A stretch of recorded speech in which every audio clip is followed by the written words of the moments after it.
എനിക്ക് ആഗ്രഹമുണ്ട് അച്ഛൻ്റെ പേരിൽ അറിയപ്പെടരുത്, അച്ഛൻ്റെ പേരിൽ സിനിമയിൽ ചാൻസ് കിട്ടരുത്. പക്ഷെ എന്തൊക്കെ വന്നാലും ആ പേരിലുകൊണ്ടാണ് എനിക്ക് സിനിമയിൽ ചാൻസും കിട്ടിയതും അറിയപ്പെടുന്നത്. അതുകൊണ്ട് മാത്രം തീർച്ചയായിട്ടും വർക്ക് ചെയ്തിട്ടും എത്ര പേര് അശോക എന്ന് വിളിക്കണേ. ലാസ്റ്റ് പടത്തില് റിവ്യൂ നമ്മുടെ പറഞ്ഞത് അങ്ങനെയാണ്. ഹരിശേഷുവിന്റെ മകനും മുകേഷിന്റെ മകനും ആ പേര് അവിടെ ഉണ്ട്. അതെനിക്ക് അഭിമാനത്തോടെ പറയുന്ന പേരാണ്. ഒമാൻ എയർപോർട്ടിന്റെ വെളിയിൽ ഇറങ്ങി ഡോർ നേരെ വെളിയിൽ ഇറങ്ങണത് ആടുജീവിതത്തിൽ അവർ നിൽക്കൂലേ, അതേപോലെ കൊറോണ വന്നിട്ട് എന്ന് പറഞ്ഞു. അപ്പൊ ഞാൻ വിചാരിച്ച് പെട്ടെന്ന് എനിക്ക് മനസ്സിലായില്ല, വീണ്ടും എന്ന് പറഞ്ഞു. അപ്പൊ നോ ഗോ എന്ന് പറഞ്ഞു. ഞാനൊരു സിനിമയിൽ അഭിനയിക്കാനായിട്ട് കൂടുതൽ കോൾസ് ആണ് അച്ഛന്റെ സീരീസ് ഇറങ്ങിയപ്പോ എന്റെ ഫോൺ ഫുൾ കോള്. അയ്യപ്പനെ കണ്ടു വിളിക്കണോ? ഓക്കെ ഞാൻ പറഞ്ഞോളാം. എനിക്ക് ഭയങ്കര അടിപൊളിയായിരുന്നു. അച്ഛനും ഭയങ്കര ഓണായി. അച്ഛൻ എന്നെ വിളിച്ചടാ, ഇന്നാളെ വിളിച്ച്, മറ്റയാളെ വിളിച്ച്, ഇയാളെ വിളിച്ചടാ, സംഭവം ഏറ്റ അതുകൊണ്ടാ വിളിച്ചത്. അപ്പൊ അങ്ങനത്തെ ഭയങ്കര അടിപൊളിയാ. കാരണം ഞാൻ സിനിമയിൽ കയറിയ ആൾക്കാർ അച്ഛൻ്റെ അടുത്ത് അഭിപ്രായം പറയുന്ന ഫീല് എനിക്ക് ഭയങ്കരമായിട്ട് ക്ലോസ് ടു ഹാർട്ടായിട്ടുള്ള പരിപാടിയാണ് തലവര. ഞാൻ അതില് ഭയങ്കര ലോക്കായ കോൺഫിഡന്റ് ഞാൻ പറയണില്ല, എനിക്ക് ഭയങ്കര ഇഷ്ടത്തോടെ ചെയ്ത പരിപാടിയാണ്. കോൺഫിഡൻസ് ഒന്നും ഒരിക്കലും ആക്കി ഉപയോഗിക്കില്ല. കാരണം അത് എൻ്റെ കോൺഫിഡൻസ് അല്ല, എനിക്ക് കോൺഫിഡൻസ് ബാക്കിയുള്ള ആൾക്കാരുടെ അടുത്ത്. ഇതിൽ പൊളിച്ച പൊളിയിലാണ് ഞാൻ കൂടെ നിന്ന് പൊളിച്ചത്. തലവര എന്ന സിനിമയുടെ വിശേഷങ്ങളുമായി എൻ്റെ കൂടെ ഉള്ളത് Arjun Ashokan, director Akhil Anilkumar, Manoj Moses and Revathi Sharma. Welcome.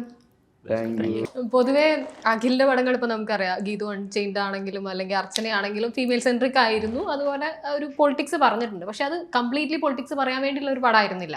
Entertainment ആയി ഏത് തരം പ്രേക്ഷകർക്കും കാണാവുന്ന ഒന്നായിരുന്നു. അവിടുന്ന് ഇപ്പോൾ ഓൾമോസ്റ്റ് 3 years ആയി. തലവരയിലേക്ക് വരുന്നത് എങ്ങനെ ഈ ഒരു പെർട്ടിക്കുലർ വിഷയം എടുക്കാം, അതുപോലെ വിറ്റിലിഗോ ഉള്ള ഒരാളുടെ കഥ പറയാമെന്ന്? നമ്മൾ ആക്ച്വലി എന്താണ് ഷിബിനിക്കാലത്ത് ആദ്യം പറയുമ്പോൾ ദീപക് എന്ന് പറഞ്ഞ എൻ്റെ ഒരു ഫ്രണ്ട് ഉണ്ട്. അപ്പോൾ അവനെ പഗ് എന്നാണ് എല്ലാവരും വിളിക്കുന്നത്. ബേസിക്കലി അതിനുള്ള ഫേസ് പഗ്ഗിനെ പോലെ ഉണ്ട്. അപ്പോൾ ഈ ഒരു നമ്മളത് ഞാനും അവനെ ഫണ്ണായിട്ട് എൻ്റെ മൊബൈലിലെല്ലാം സേവ് ചെയ്യുന്നത് പഗ് എന്നുള്ള ഇതിലാണ്. അപ്പോൾ ഇതിന്നാണ് ഈ തോട്ട് വരുന്നത്. ഞാൻ അങ്ങനെ പറഞ്ഞു ഇങ്ങനെ ഒരാളുടെ കഥയാണ് എന്നുകൊണ്ട് ഞാൻ ഷെമിനിക്കാൻ പറയാം. ഷെമിനിക്ക് പറഞ്ഞു ഇങ്ങനെ ഒരാളിനെ എങ്ങനെ വെച്ച് നമ്മൾ കാസ്റ്റ് ചെയ്യും, ഇങ്ങനത്തെ ഒരു ഫേസുള്ള ഒരാൾ വേണ്ടേ, എന്തെങ്കിലും വേറെ ഒന്നും ഐഡിയ ഉണ്ടോ ചോദിച്ചു. അങ്ങനെ അതൊക്കെ കഴിഞ്ഞ ഒരു ദിവസം എന്തോ ഒരു ആവശ്യത്തിന് ട്രെയിനിൽ പോകുന്ന സമയത്ത് ഒരു അമ്മയും ഒരു കൊച്ചു ഇരിക്കുന്നുണ്ട്. 7ാം ക്ലാസ് പഠിക്കുന്ന പയ്യനും അവൻ്റെ അമ്മയും. അപ്പോൾ ഞാൻ നോക്കുമ്പോൾ ആ പയ്യൻ്റെ കാലിൽ വിറ്റ്ലിഗോ ഉണ്ട്. ആക്ച്വലി ബോഡിക്ക് സ്പ്രെഡ് ആയില്ല, കാലിൻ്റെ അവിടെ ഉണ്ട്. ഞാൻ അങ്ങനെ കണ്ട. അപ്പോൾ നമ്മളിങ്ങനെ ചുമ്മാ എന്തെങ്കിലും കിട്ടാൻ വേണ്ടി ചോദിക്കുമല്ലോ. അപ്പോൾ ഇങ്ങനെ വിറ്റ്ലിഗോ ആണോ, എപ്പോൾ വന്നതാ? അപ്പോൾ അവനൊരു സ്റ്റേജ് കഴിഞ്ഞപ്പോൾ വന്നതാ. ഞാൻ ക്ലാസ്സിൽ എങ്ങനെയാണ് പിള്ളേർ കളിയാക്കോ, ഞാൻ ചുമ്മാ അറിയാൻ വേണ്ടി ചോദിച്ചു. അപ്പോൾ അവൻ തമിഴായിരുന്നു. അപ്പോൾ അവൻ പറഞ്ഞു ഇല്ലെണ്ണേ നാന്താ മട്ടവെന്നുള്ള കളിയാക്കരുത്, നാന്താ സേട്ട എന്ന് പറഞ്ഞു. അപ്പോൾ അതെനിക്ക് ഭയങ്കര ഹൈ ആയി. കാരണം അങ്ങനെ ഒരു വേർഷൻ ഉണ്ടല്ലോ. അതിൽ നിന്നാണ് ഞാൻ ഷെമിനിനെ വിളിച്ചുകൊണ്ട് നമുക്ക് ഇങ്ങനെ ഒരാളുടെ പരിപാടി ചെയ്യാം, കുറച്ച് ഫണ്ണായിട്ട് കുറച്ച് കാര്യങ്ങൾ പിടിക്കാം, ഈ ഒരു മെത്തേഡിൽ വർക്ക് ചെയ്യാമെന്ന് പറഞ്ഞു. അങ്ങനെയാണ് ഇതിലേക്ക് എത്തുന്നത്. എന്താ ഒരു പ്രിപ്പറേഷൻ ഉണ്ടായിരുന്നത്? അങ്ങനെ മറ്റേ റൊമാൻസിൽ ഓടി വന്ന അല്ല, അതിനു മുമ്പ് നമ്മൾ 10 days ഉണ്ടായിരുന്നു. പിന്നെ നമ്മുടെ മഴയും പരിപാടിയൊക്കെ ആയതുകൊണ്ട് നമുക്കത് കണ്ടിന്യൂ ചെയ്യാൻ പറ്റിയില്ല. അങ്ങനെയാണ് റൊമാൻസിലേക്ക് കയറിയത്. പ്രിപ്പറേഷൻ ഞാനൊരു 5 ദിവസം മുമ്പ് ജോയിൻ ചെയ്ത് ഇവരെല്ലാവരും വിളിച്ച് സ്ക്രിപ്റ്റ് റീഡിങ് പരിപാടിയൊക്കെ ഉണ്ടായി. പിന്നെ അതിനു മുമ്പാണ് ലുക്ക് ടെസ്റ്റ് ചെയ്തത്. പാലക്കാട് സ്ലാങ് പിടിക്കണം. തീർച്ചയായിട്ടും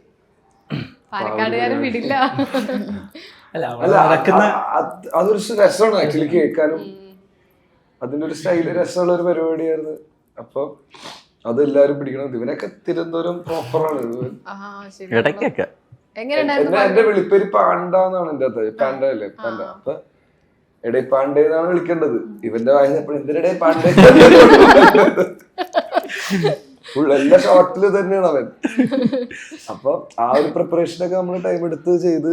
പിന്നെ ഞാൻ പറഞ്ഞു മച്ചാനെടാ, നിന്റെ ഇഷ്ടപരിപാടി ഒന്ന് നോക്കിയിട്ട് നീ ഗ്രാജുവലി എനിക്ക് ചെറിയ ചെറിയ സീൻസ് വെച്ച് പറഞ്ഞു എങ്ങനെയാണ് നിനക്ക് വേണ്ടതെന്നുള്ള കാര്യം. അപ്പൊ അങ്ങനെയൊക്കെയാണ് പ്രിപ്പറേഷൻ. അല്ലാണ്ട് ഇതിനു വേണ്ടി. പിന്നെ ഷൂട്ടിന് മുമ്പ് ഞാൻ ഒരാളെ മീറ്റ് ചെയ്തു, അഖിലിന്റെ പഗ്ഗിന്റെ കൂട്ടുകാരൻ ജിഷ്ണു. ഞാൻ ഒറിജിനൽ പാണ്ടുള്ള ഒരു പയ്യനെ, ഒറിജിനൽ വെറ്റ്ലിയുള്ള ഒരു പയ്യനെ മീറ്റ് ചെയ്തിട്ട് അവന്റെ മാജിക് എന്താന്ന് വെച്ചാല് അവൻ അത് കുറഞ്ഞുകൊണ്ടിരിക്കണ്. അത് ഞാൻ ആദ്യമായിട്ട് മീറ്റ് ചെയ്തപ്പോ നമുക്ക് ഭയങ്കര സന്തോഷം. മനോജിന്റെ ഉള്ളിലൊരു മിലിറ്ററിക്കാരൻ ഒളിഞ്ഞു കിടപ്പുന്നുണ്ട്.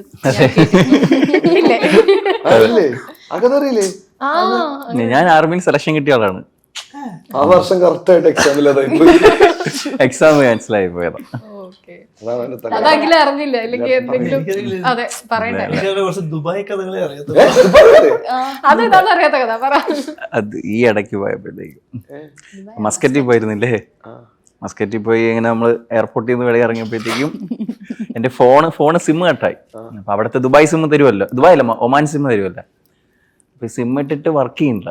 രാവിലെ ലാസ്റ്റ് രണ്ടും കൽപ്പിച്ച് വെളിയിൽ ആളുണ്ടാവും എന്ന് വിചാരിച്ചിട്ട് നേരെ ഒമാൻ എയർപോർട്ടിന്റെ വെളിയിൽ ഇറങ്ങി ഡോർ തുറന്ന് നേരെ വെളിയിൽ ഇറങ്ങണത് മറ്റേ ആടുജീവിതത്തിൽ അവർ നിൽക്കൂലേ, അതേപോലെ കൊറോണ വന്നിട്ട് എന്ന് പറഞ്ഞു. അപ്പൊ ഞാൻ വിചാരിച്ച് പെട്ടെന്ന് എനിക്ക് മനസ്സിലായില്ല, വീണ്ടും എന്ന് പറഞ്ഞു. അപ്പൊ ഞാൻ no no no go go എന്ന് പറഞ്ഞു. അപ്പൊ വീണ്ടും ചെയ്തിട്ട് അകത്തോട്ട് ഓടിപ്പോയി. എനിക്ക് ടെൻഷനായി. ഞാൻ 9 വർഷത്തിന് ശേഷമാണ് പോണത്. ഞാൻ വീണ്ടും അകത്ത് പോയി എയർപോർട്ടിൽ ജോലി ചെയ്യുന്ന ഒരു മലയാളിയെ കണ്ടിട്ട് ഞാൻ പറഞ്ഞു, ചേട്ടാ ഇങ്ങനെയാണ് കാര്യം, അപ്പം ഞാൻ നമ്പർ തരാം, പുള്ളി ഇവിടെ ഉള്ള ആളാണ്, വിളിക്കാൻ പറയാൻ പറ്റുമെന്ന് ചോദിച്ചു. വിളിച്ചു. അപ്പം മാഷ് പറഞ്ഞ് ഞാൻ പുറത്ത് നീക്കാൻ, നീ വാന്ന് പറഞ്ഞു. വീണ്ടും പോയപ്പോഴത്തേക്കും ഉമ്മാര് എന്ന് പറഞ്ഞു. അപ്പം ഞാൻ അവിടെ നിന്ന് ഈ ബാഗ് കൊണ്ട് ഓടി കാറിനകത്ത് കയറിയപ്പോഴാണ് ഞാൻ പറഞ്ഞത്, സാർ ഇങ്ങനെ ഒരു പ്രശ്നം ഉണ്ടായത്, അവർ നിന്നോട് ടാക്സി വേണമെന്ന് ചോദിച്ചതാണ്. ഞാൻ നേരെ വിചാരിച്ചത് ആടുജീവിതത്തിൽ കൊണ്ടുപോകില്ല, അതുപോലെ കൊണ്ടുപോകും. പിന്നെ ഇല്ല, അവര് കയ്യിൽ എന്തോ പാസ്പോർട്ട് ഇതൊക്കെ വെച്ചിട്ടുണ്ട്. അപ്പൊ അതും എന്നെയും കണ്ടപ്പോ തന്നെ ഞാൻ മൊത്തത്തിൽ അതാണ് ആലോചിച്ചത്. മിലിറ്ററിക്കാരൻ അറിയില്ല അല്ലേ, മിലിറ്ററി മോഹം ഭയങ്കര ഒരു മോഹമായിരുന്നു. കിട്ടിയില്ല, കിട്ടി, മെഡിക്കല് എല്ലാം കിട്ടി, എക്സാം ക്യാൻസൽ ചെയ്തു. ഇപ്പൊ അഗ്നിവീർ, അഗ്നിപത്തോ അങ്ങനെ എന്തോ ഒരു സംഭവം വന്നില്ല. ഇപ്പൊ അങ്ങനത്തെ ഒരു കോൺസെപ്റ്റ് വന്നതിന് ശേഷം ആ എക്സാം ക്യാൻസൽ, 3000 പേര് എക്സാം എന്തോ ക്യാൻസലായി. അതിൽ ഞാനൊരാൾ. ഞാൻ ഇപ്പം കുറെ സോഷ്യൽ മീഡിയയിൽ FB-യിലൊക്കെ ഉള്ള പോസ്റ്റുകൾ വായിച്ചപ്പം തോന്നിയിട്ടുള്ള ഒരു കാര്യം, കുറേ തിരക്കുണ്ട് അർജുന. അതായത് ഒരുപാട് സിനിമകൾ അടുപ്പിച്ച് ചെയ്യുന്നുണ്ട്. പക്ഷേ ആൾക്കാരുടെ ഒരു പ്രശ്നം പലപ്പോഴും തോന്നിയിട്ടുള്ളത്, സിനിമയിൽ ഒരു ഗ്യാപ്പ് വരുമ്പോൾ ഇയാൾ എവിടെ പോയി, ഇയാൾ എന്താ സിനിമ ചെയ്യാത്തതെന്ന് ചോദിക്കും. അടുപ്പിച്ച സിനിമ ഇറങ്ങുമ്പോൾ ഇതെന്താ എല്ലാ പടത്തിലും ഉള്ളതെന്നും ചോദിക്കും. അതിനെ എങ്ങനെയാണ് എടുത്തിട്ടുള്ളത്? കാണാറുണ്ടോ അങ്ങനെ വരുന്ന എഴുത്തുകളും അല്ലെ പറയുന്നത്? കണ്ടിട്ടില്ല. പിന്നെ പേഴ്സണലി ഞാനിപ്പോ ഒന്ന് സ്ലോ ഡൗൺ ചെയ്ത പരിപാടി. ഓട്ടമായി പോയി തോന്നുന്നുണ്ടോ അങ്ങനെ? ഇല്ല, അത് നമ്മൾ അത്ര ആഗ്രഹിച്ച് പുറകിടന്നാണ്. ഒരു ചെറിയ സീൻ അല്ലെങ്കിൽ ഒരു ഷോട്ടിൽ അഭിനയിക്കാൻ വേണ്ടി എത്ര പേര് ഇപ്പോഴും ആഗ്രഹിക്കുന്നുണ്ട്. അപ്പോൾ നമുക്ക് അതൊരു സൗഭാഗ്യം കിട്ടുമ്പോൾ നല്ല പടങ്ങൾ നോക്കി ചെയ്യുക, നമുക്ക് ഇഷ്ടമുള്ള പരിപാടി ചെയ്യുക, അത് മാത്രമേ ചിന്തിച്ചിട്ടുള്ളൂ. ഇപ്പോഴാണൊന്ന് സെലക്റ്റീവ് ഒക്കെ ആവണം, നല്ല പരിപാടി ഒന്നും കൂടി ഫോക്കസ് ചെയ്യണം എന്നുള്ള ചിന്ത വന്നു തുടങ്ങിയത്. കാരണം എനിക്ക് തന്നെ ഈ ഓട്ടം അത്രയും ഓടിയല്ലേ, ഇനി കുറേയൊക്കെ ഓടി, ഇനി നല്ല അത്യാവശ്യം സെറ്റിൽഡായി, വീട്ടിലൊക്കെ ഉണ്ടായ കടമൊക്കെ മാറി, ഇനിയിപ്പോൾ അതൊക്കെ ചെറിയ ചെറിയ പരിപാടിയൊക്കെ പിടിച്ച് നല്ല ഹാപ്പി പടങ്ങളൊക്കെ ചെയ്ത് ചെറിയ പരിപാടി, വലിയ പരിപാടിയൊന്നും. ഒരു സ്റ്റേജ് എനിക്ക് അങ്ങനെ ഏറ്റവും കൂടുതൽ നറേഷനിൽ ലോക്കായ ഒരു സബ്ജക്റ്റാണ് തലവര. ഞാൻ ആക്ച്വലി കേട്ട ദിവസം ഞാൻ ഓക്കെ പറഞ്ഞ പരിപാടിയാണ് തലവര. അഖിലിന്റെ നരേഷൻ എങ്ങനെയായിരുന്നു? കാരണം അഖിൽ പൊതുവെ ഭയങ്കര ഇൻട്രോവേർട്ട് ആണ്. അതാണ് മറ്റേതാണ് താനാണെങ്കിൽ ആ മൂടാണ്. അത് ആദ്യം പരിചയമില്ലാത്തോണ്ട്, പരിചയപ്പെട്ട് പൂക്കിയാണ്. മറ്റേ ആ സാധനമൊക്കെ വെച്ചിട്ട് കൊടുക്കാൻ അടിപൊളി നറേഷനാ. ഫുൾ നമ്മളെ ഓണാക്കും, നമ്മളെ ഇൻറ്റു ആക്കും ആ കഥയില്. പിന്നെ ഈ പടത്തില് പരിപാടി ഉണ്ട് എനിക്ക് ചെയ്യാനും വേറെ ആൾക്കാർക്ക് ചെയ്യാനും, സിറ്റുവേഷൻ ആയാലും രസമുള്ള പരിപാടിയുണ്ട്. എനിക്ക് ഭയങ്കരമായിട്ട് ഞാൻ പറയാം, എനിക്ക് ഭയങ്കരമായിട്ട് ക്ലോസ് ടു ഹാർട്ട് ആയിട്ടുള്ള പരിപാടിയാണ് തലവര. ഞാൻ അതില് ഭയങ്കര കോൺഫിഡന്റ് ഞാൻ പറയാനുള്ള, എനിക്ക് ഭയങ്കര ഇഷ്ടത്തോടെ ചെയ്ത പരിപാടി. കോൺഫിഡൻസ് ഒന്നും ഒരിക്കലും ആക്കി ഉപയോഗിക്കില്ല. കാരണം അത് എന്റെ കോൺഫിഡൻസ് അല്ല, എനിക്ക് കോൺഫിഡൻസ് ബാക്കിയുള്ള ആൾക്കാരുടെ അടുത്താ. ഇവർ പൊളിച്ച പൊള്ളിയിലാണ് ഞാൻ കൂടെ നിന്ന് പൊളിച്ചത്. അത് കോൺഫിഡന്റ് ആയിട്ടില്ല, എനിക്ക് ഇഷ്ടത്തോടെ ചെയ്ത പരിപാടിയാണ്. അപ്പൊ ഈ പരിപാടി എല്ലാരും കാണണമെന്നൊരു ആഗ്രഹമുണ്ട്. അപ്പൊ അതെന്ത് തലവരാന്ന് നോക്കണം. തലവര. ഞാനൊരു വീഡിയോ കണ്ടപ്പം അശോകൻ ചേട്ടൻ സ്റ്റേജിൽ ഇങ്ങനെ പറയുന്നുണ്ട്, അവന് എനിക്ക് തോന്നുന്നു ആങ്കർ ചോദിച്ചാൽ ടിപ്പ് എന്താ കൊടുക്കാന്നോ, അങ്ങനെ എന്തോ എന്ത് ടിപ്സ് അവൻ അല്ലെങ്കിൽ തന്നെ ഞാൻ ടിപ്സ് കൊടുക്കേണ്ട ആവശ്യമില്ല, അത്രയും ഹാർഡ് വർക്ക് ചെയ്യുന്നുണ്ട്. എനിക്കൊക്കെ അത് പേഴ്സണലി ഭയങ്കര ടച്ച് ചെയ്തു. ഒരു ഫാദറും അവനെ പറ്റി ഒരു പബ്ലിക് വേദിയിൽ അത്ര നന്നായി സംസാരിക്കുന്നത് പലരും ഒന്ന് ഒളിച്ചു വെക്കാറ് വരെ ഉണ്ട്. പക്ഷെ അത് ഒരു കണ്ടിരുന്നു, അത് ശരിക്കും ഞങ്ങൾക്ക് ഒരു ഭയങ്കര പ്രൗഡ് മൊമെന്റ് ആയി തോന്നിയിരുന്നു. വീട്ടിലെപ്പോഴും പറയാറുണ്ട്, കുറെ പണിയെടുക്കണ്ടല്ലേ ഹാൻഡ്. കാരണം അതിന്റെ ഇരട്ടിയുടെ ഇരട്ടി അവരൊക്കെ പണിയെടുത്തോന്നാണ്. ഇവര് പണ്ട് മാട്ടക്കളി തന്നെ പരിപാടി ഉണ്ട്, വലിയ സ്റ്റേജ് ഷോസ് ഒക്കെ ഇടയിൽ ഗ്യാപ്പ് കിട്ടുമ്പോ ഇവര് മിമിക്രി ചെയ്തു തുടങ്ങണുള്ളൂ. അപ്പൊ ആ ഗ്യാപ്പിന് ഇന്റർവെൽ ടൈമിൽ ഇവര് പോയി ഇവരെ പെർഫോമൻസ് ചെയ്യും. അതിന് മാട്ടാന്ന് പറയണം, അതിന് 150 രൂപ കിട്ടുള്ളൂ. അപ്പൊ അങ്ങനെ എത്ര മാട്ടക്കളി കളിച്ച് അവിടെ നിന്ന് കലാഭവനിൽ കയറി, അവിടെ നിന്ന് സ്റ്റേജ് ഷോസ്, അവിടെ നിന്ന് സിനിമയിലെത്തി, നാടകത്തിന് സിനിമയിൽ നിന്ന് ഓരോ പടങ്ങൾ ചെയ്ത് ഇത്ര പടങ്ങളൊക്കെ ചെയ്ത് അത് ചോക്കുമ്പോ ഇത് ഹാർഡ് വർക്ക് അല്ല. പക്ഷെ അർജുന്റെ കാര്യത്തിൽ എപ്പോഴും എനിക്ക് തോന്നിയിട്ടില്ല ഒരിക്കലും ഹരിശ്രീ അശോകന്റെ മകൻ എന്നുള്ള ഒരു ഫേസ് തുടക്കത്തിൽ പോലും നമുക്ക് വന്നിട്ടില്ലല്ലോ അല്ലെ? താടി വെച്ചുകൊണ്ടിരിക്കും. അങ്ങനെയല്ല ഞാൻ പറയുന്നത്, ആളുകളുടെ ഉള്ളിൽ ഒരിക്കലും ഒരു ആക്ടറുടെ മകൻ വന്ന് സിനിമ ചെയ്യുന്നു എന്ന് പ്രശ്നം എന്ന് വെച്ചാൽ ആ സമയങ്ങളിൽ അച്ഛന്റെ പടങ്ങൾ ഭയങ്കര കുറവായിരുന്നു. അച്ഛൻ ലൈം ലൈറ്റിൽ ഇല്ലാത്ത പീരീഡ് ആയിരുന്നു. അപ്പൊ ഞാൻ പറവയൊക്കെ ചെയ്യുന്ന സമയത്ത് ഞങ്ങൾ ഒരുമിച്ചാണ് പടങ്ങൾ സ്റ്റാർട്ട് ചെയ്തത്. പറവേ തന്നെ. അപ്പൊ അങ്ങനെ ചിലപ്പോ അതൊക്കെ ആയിരിക്കും. പിന്നെ എനിക്ക് ചാൻസ് ചോദിക്കുമ്പോൾ എനിക്ക് ആഗ്രഹമുണ്ട് അച്ഛന്റെ പേരിൽ അറിയപ്പെടരുത്, അച്ഛന്റെ പേരിൽ സിനിമയിൽ ചാൻസ് കിട്ടരുത്. പക്ഷെ എന്തൊക്കെ ഒന്നും ആ പേരിലുകൊണ്ടാണ് എനിക്ക് സിനിമയിൽ ചാൻസും കിട്ടിയതും അറിയപ്പെടുന്നത്. അതുകൊണ്ട് മാത്രം തീർച്ചയായിട്ടും വർക്ക് ചെയ്തിട്ടും എത്ര പേര് അശോക എന്ന് വിളിക്കണേ. പിള്ളേരൊക്കെ വിളിക്കാറുണ്ടല്ലേ? ലാസ്റ്റ് പടത്തില് റിവ്യൂ നമ്മുടെ പറഞ്ഞത് അങ്ങനെയാണ്, ഹരിശ്രീ അശോകന്റെ മകനും മുകേഷിന്റെ മകനും. അത് ആ പേര് അവിടെ ഉണ്ട്, അതെനിക്ക് അഭിമാനത്തോട് പറയുന്ന പേരാണ്. ഒരു പ്രശ്നമില്ല. അശോകൻ ചേട്ടനെ ഞാൻ കഴിഞ്ഞ ദിവസം ഇന്റർവ്യൂ എടുത്തിട്ടുണ്ടായിരുന്നു. അപ്പൊ ആ സമയത്ത് പറഞ്ഞു അഹമ്മദ് കബീറൊക്കെ ഇങ്ങനെ അർജുനെ കാണാൻ വന്നതാണ്. ആ സമയത്ത് തിരിച്ചു പോയിട്ട് തിരിച്ചു വിളിച്ച് ചേട്ടാ ഒരു റോള് ചെയ്യാൻ പറ്റുമോ എന്ന് ചോദിച്ചു. അങ്ങനെയാണ് അയ്യപ്പനെ കൊടുത്തത്. അത് അയ്യപ്പൻ എന്നുള്ള ഒരു റോള് ശരിക്കും ഗംഭീര റോള്. എനിക്ക് മറ്റേ ഇടിവെട്ടേറ്റെന്ന് വെച്ചാൽ ഞാൻ ലൊക്കേഷനിൽ പോയപ്പോ അച്ഛനെ ഈ കൊല്ലത്തിലെ ആദ്യമായിട്ടാണത്. എന്റെ ഫാമിലിയും അച്ഛനും വെയിറ്റ് ചെയ്ത മൊമെന്റ് അങ്ങനത്തെ റോള് കിട്ടാൻ വേണ്ടി ആയിരിക്കും. എല്ലാരും നല്ല ഹാപ്പി പോയി. പിന്നെ സീരീസ് കണ്ടപ്പോഴും വെറുതെ പൊളിച്ച്. ഞാനൊരു സിനിമയിൽ അഭിനയിക്കാനായിട്ട് കൂടുതൽ കോൾസ് ആണ് അച്ഛന്റെ സീരീസ് ഇറങ്ങിയപ്പോ എനിക്ക്. എന്റെ ഫോൺ ഫുൾ കോള് അയ്യപ്പനെ കണ്ടു വിളിക്കണോ? ഞാൻ പറഞ്ഞോളാം.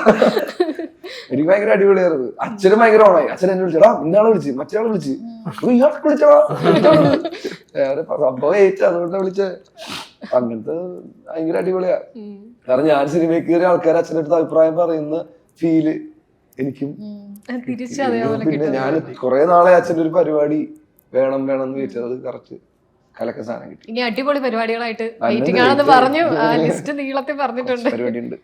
ഇപ്പോ തിയേറ്റർ സക്സസ് നോക്കിക്കഴിഞ്ഞാൽ വലിയ സിനിമകൾ അല്ലെ ലാർജ് സ്കെയിലുള്ള വലിയ സ്റ്റാർസ് ഉള്ള സിനിമകൾക്ക് കിട്ടുന്ന ഒരു ആക്സെപ്റ്റൻസ് അത് കഴിഞ്ഞു വരുന്ന സിനിമകൾക്ക് കിട്ടുന്നില്ല. അല്ലെങ്കിൽ ആൾക്കാർ എന്തോ കാണുന്നുണ്ട്, ഇഷ്ടപ്പെടുന്നുണ്ട്, പക്ഷെ OTT പോയി കഴിഞ്ഞിട്ടായിരിക്കും മിക്കവാറും ആളുകൾ പറയുന്നുണ്ട് ആ ഫാമിലിയൊക്കെ തിയേറ്ററിൽ പോകാൻ മടിക്കുന്ന സമയങ്ങളുണ്ട്.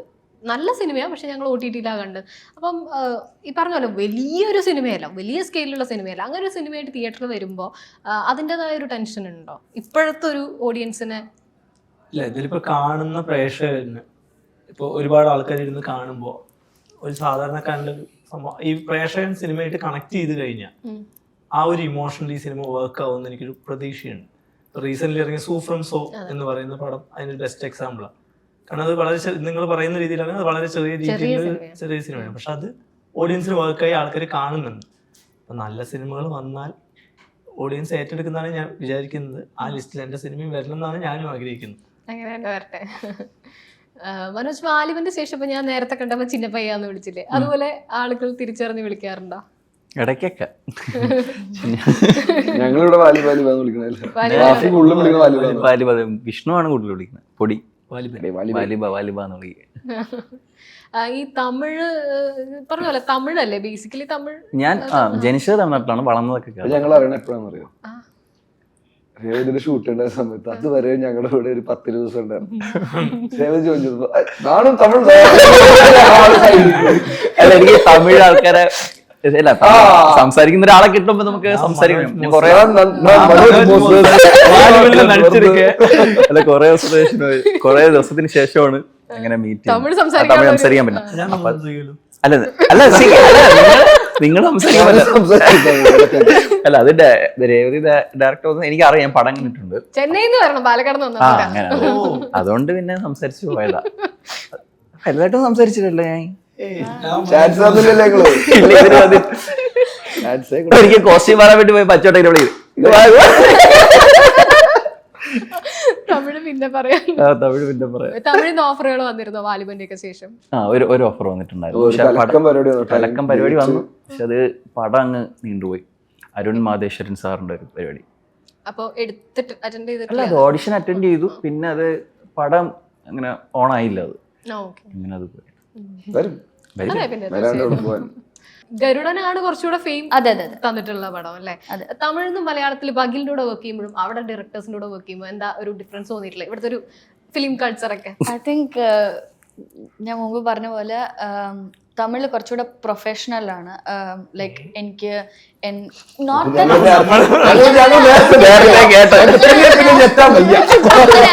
Professional relationship, not professional setting. Like not that they work better. അവര് കൂടുതൽ ജോലി ചെയ്യും, നമ്മൾ ജോലി ചെയ്യില്ല, അങ്ങനെയല്ല.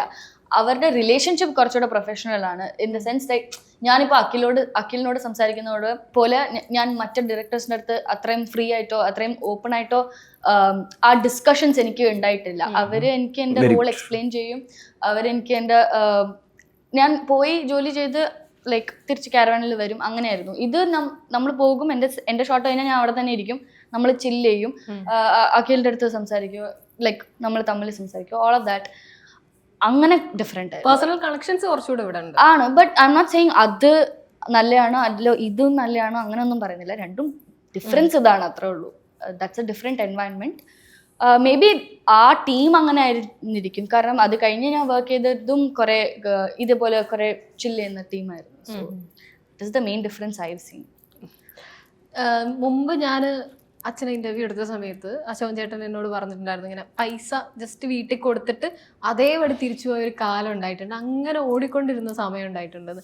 പക്ഷെ അർജുൻ ഇപ്പൊ നോക്കുമ്പോൾ നമ്മൾ മകളെ നമുക്ക് എല്ലാവർക്കും അറിയാം. ഒരു പക്ഷേ ആ കാലത്ത് വല്ല വനിതയിലോ എവിടെയെങ്കിലും കണ്ടിട്ടുണ്ടെങ്കിൽ അർജുൻ്റെ മുഖം ഞങ്ങൾ കണ്ടിട്ടുള്ളൂ, അത്ര മനസ്സിലില്ല. പക്ഷെ മകളെയോ വൈഫിനെയോ ഒക്കെ എല്ലാവർക്കും അറിയാം. കാലം മാറി, സോഷ്യൽ മീഡിയ. പക്ഷെ എന്നാലും അവരുടെ കൂടെ ടൈം സ്പെൻഡ് ചെയ്യാൻ കുറച്ചുകൂടെ ഒരു എഫേർട്ട് എടുക്കുന്നതാണോ? അതുകൊണ്ടാണോ ഈ എല്ലായിടത്തും അവരെ ചില ആളുകളില്ലേ, വേണ്ട എൻ്റെ ഫാമിലിയെ ഇതിലേക്ക് കൊണ്ടുവരണ്ട, ഹൈഡ് ചെയ്ത് വെക്കാം എന്ന് വിചാരിക്കും. പക്ഷെ അങ്ങനെ പോലും ഇന്റർവ്യൂവിന്റെ ഇടയിലൊക്കെ മകൾ വരുന്നത് ഞങ്ങൾ കണ്ടിട്ടുണ്ട്. അപ്പൊ ഈ ഒരു എക്സ്പീരിയൻസ് ആണോ ശരിക്കും അവർക്ക് ടൈം ഞാൻ കൊടുക്കണം, എനിക്ക് അത്ര കിട്ടിയിട്ടില്ല അച്ഛൻ്റെ എന്നുള്ളത് കൊണ്ടാണോ? എനിക്ക് ആക്ച്വലി ഭയങ്കര കുറവാണ് വീട്ടിൽ പോകുന്നു കുറച്ചധികമായിട്ട്. ഇപ്പൊ ചത്താപ്പച്ചക്ക് വേണ്ടി 3 മാസം ഞാൻ ബ്രേക്ക് ചെയ്തു, പ്രാക്ടീസും പരിപാടിയൊക്കെ ആയിട്ട്. അപ്പൊ ആ സമയത്താണ് ഇപ്പൊ കൂടുതലും ചില്ല് ചെയ്ത് നിൽക്കണേ. എറണാകുളം ഷൂട്ട് ആയതുകൊണ്ട് വീട്ടിൽ പോയി വരും. പിന്നെ സമയം ആക്ച്വലി വീഡിയോ കോളൊക്കെ ഉള്ളതുകൊണ്ട് ഇങ്ങനെ ഇടയ്ക്ക് ലൊക്കേഷനിൽ വന്ന് നിൽക്കും. പറഞ്ഞ പോലെ മുമ്പുള്ള എനിക്കിപ്പോ ഞാൻ പണിയെടുത്ത നാളെ അവരുടെ കൂടെ സ്പെൻഡ് ചെയ്യാൻ ഹാപ്പി ആയിട്ട് സ്പെൻഡ് ചെയ്യാലോ എന്നുള്ള ചിന്തയുണ്ട്. പിന്നെ പലതവണ മേക്കപ്പ് ചെയ്യുമ്പോഴാണെങ്കിലും വീഡിയോ കോളിലാണ് ഫുൾ ടൈം. അവൾക്ക് ഫേസ് പെയിന്റിങ് ഇഷ്ടമാണ്, അൻവിക്ക് ഫേസ് പെയിന്റിങ് ഇഷ്ടമാണ്. ഇത് അവൾ വിചാരിച്ച ഫേസ് പെയിന്റ് ഇത് അറിയാനുള്ള ഇതായിട്ടില്ലല്ലോ, ഇത് എന്താന്ന് അറിയില്ലല്ലോ അല്ലേ? ഞാൻ വിചാരിച്ചത് ആദ്യം മോള് കണ്ടപ്പോ എന്തായിരിക്കും എക്സ്പ്രഷൻ എന്ന് ചോദിക്കാൻ വരികയായിരുന്നു. പിന്നെ ഈ സിനിമ തലക്കേറിയതുകൊണ്ട് ഫുൾ ടൈം അറിയാല, അച്ഛനും അങ്ങനെ തന്നെയായിരുന്നു. അഖില് ഈ കഴിഞ്ഞ 3 വർഷം തലവര അല്ലാതെ മറ്റ് പ്രൊജക്ടുകൾ പാരലലി ആലോചിക്കുന്നുണ്ടായിരുന്നു, അല്ലെങ്കിൽ ഇത് തന്നെ സ്റ്റിക്ക് ആയിരുന്നു? എഴുത്തന്നെയായിരുന്നു കണ്ടിന്യൂസ്ലി, വേറെ പ്രൊജക്റ്റുകളുടെ എഴുത്തുകളൊന്നും ഇല്ല എന്നല്ല. പക്ഷെ ഇതെന്നാണ് ഇത് കുറച്ച് ഇതിനു വേണ്ടി കുറെ സമയം നമ്മൾ എഴുത്തിനും പെർഫോമൻസിനും ഡിസ്കഷനും എല്ലാവരും എല്ലാ പരിപാടിക്കും എല്ലാവരും ഒത്തു നിന്നുണ്ട്. ക്രൂ ഫുള്ളും നമ്മുടെ കൂടെ ഒത്തു നിന്നുണ്ട്. ഇപ്പൊ ഞാൻ പറഞ്ഞ ആർട്ടിസ്റ്റ് മാത്രമല്ല, ഇതിന്റെ പ്രൊഡ്യൂസേഴ്സ് ആയിക്കോട്ടെ, ഷിബിൻ ബക്കർ ആയിക്കോട്ടെ, മഹേഷ് നാരായണൻ ആയിക്കോട്ടെ, ഇതിന്റെ കോറേറ്റർ അപ്പു ആയിക്കോട്ടെ, എഡിറ്റർ രാഹുൽ, DOP, അസോസിയേറ്റ്സ്, അങ്ങനെ എല്ലാവരും ഇതിനു വേണ്ടി അത്രയ്ക്ക് ഇന്നായി നിന്നുണ്ട്. അതിന് ഒരു റീസൺ നമ്മുടെ കണ്ടന്റും കൂടെ അവർക്ക് ഇഷ്ടപ്പെട്ടത് കൊണ്ടാണ്. അപ്പൊ അതിനു വേണ്ടിയിട്ടാണ് ആഗ്രഹിച്ചിരിക്കുന്നത്. ഈ വർഷങ്ങളിലെല്ലാം തലവര ഒന്ന് പുറത്തു വരണം, ഈ പരിപാടി ഒന്ന് സെറ്റ് ആവണം എന്നാണ് ആഗ്രഹിച്ചിരിക്കുന്നത്. അപ്പൊ തലവരയുടെ തലവരയ്ക്ക് അയ്യോ ഇലക്ട്രോണിക്കലി ഞാൻ വിട്ടുപോയി പറയാം, മ്യൂസിക് ചെയ്തിരിക്കുന്നത് ഇലക്ട്രോണിക്കലി ടിറ്റോയും അതേപോലെ മുത്തുവും ടിറ്റോയാണ് ലിറിക്സ് ചെയ്തിരിക്കുന്നത്. ഇലക്ട്രോണിക്കലി ഒരു രക്ഷയില്ല, മുത്താണ്. ലൂപേഷ് കുമാറായി പിന്നെ അതുപോലെ തന്നെ പറയേണ്ട ഒരു ഡിപ്പാർട്ട്മെന്റ് ആണ് ഇതിന്റെ മേക്കപ്പും കോസ്റ്റ്യൂംസും. അക്ഷയ പ്രസന്റ് കോസ്റ്റ്യൂം അവരുടെ സൈഡിൽ നിന്ന് നമുക്ക് ഒരു പരിപാടി അല്ല അവരും ഇതിനുള്ള ഒരു നല്ലൊരു സപ്പോർട്ട് തന്നെയാണ്. നമ്മൾ ആ ഡിപ്പാർട്ട്മെന്റ് മാത്രം വിട്ടു. അതേപോലെ തന്നെ ആർട്ട് ഡയറക്ടർ മിഥുൻ ചേട്ടനാണെങ്കിൽ പിന്നെ മഹേഷ് ചേട്ടനും അത് പറഞ്ഞു ആദ്യമേ പറഞ്ഞു. അവരുടെ എല്ലാത്തിൻ്റെ ഒരു സപ്പോർട്ട് ഉണ്ട് ഈ സിനിമയ്ക്ക്. എല്ലാവരും ഒരേ മനസ്സോടുകൂടി പ്രവർത്തിച്ച ഒരു സിനിമയാണ്. നന്നാന്നുള്ള പ്രതീക്ഷയോടെ തന്നെയാണ് ചെയ്തിരിക്കുന്നത്. അതെ, തലവരയ്ക്ക് വേണ്ടി വെയിറ്റിംഗ് ആണ് 15th. Thank you so much. നമുക്ക് അത് കഴിഞ്ഞ് വീണ്ടും കാണാം. Thank you.